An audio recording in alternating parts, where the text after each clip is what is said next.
Glutinous powder, 2½ cup. Half cup na wash sugar.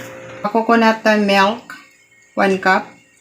At young coconut, 1 cup. 2 teaspoon melted butter. Gagamit tayo ng milk, ibap, 1/4. Mix lang natin hanggang sa ma-combine lahat ng ingredients. At ganito yung ating tupig. Yung texture niya, yung ingredients niya, yung lapot niya. Ganyan yung lapot niya. Gagamit ako ng kutsara dito. Tupig itong gagawin natin. Ngayon, palalaparin lang siya. Ganyan. Dahil nga tupig ito, kailangan lang natin na i-form na ganyan. Yan. Sasalang na natin ito sa... Gagamit lang ako ng kawali. Ayan. Pahabain lang natin.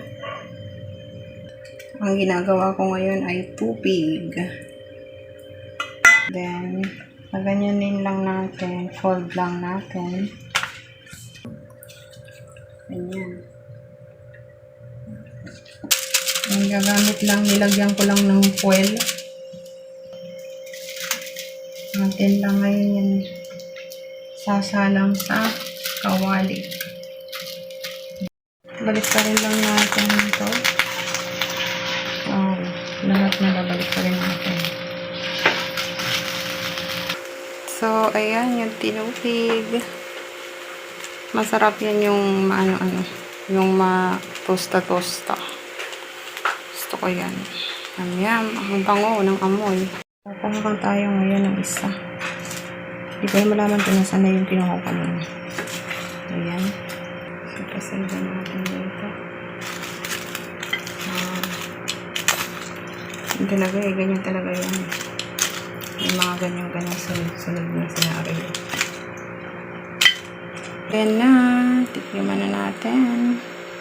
So, this is Pinisab. Tinupig. Ayan, mga Ilocano dyan. Ready to, kain na tayo. Ready to deliver na.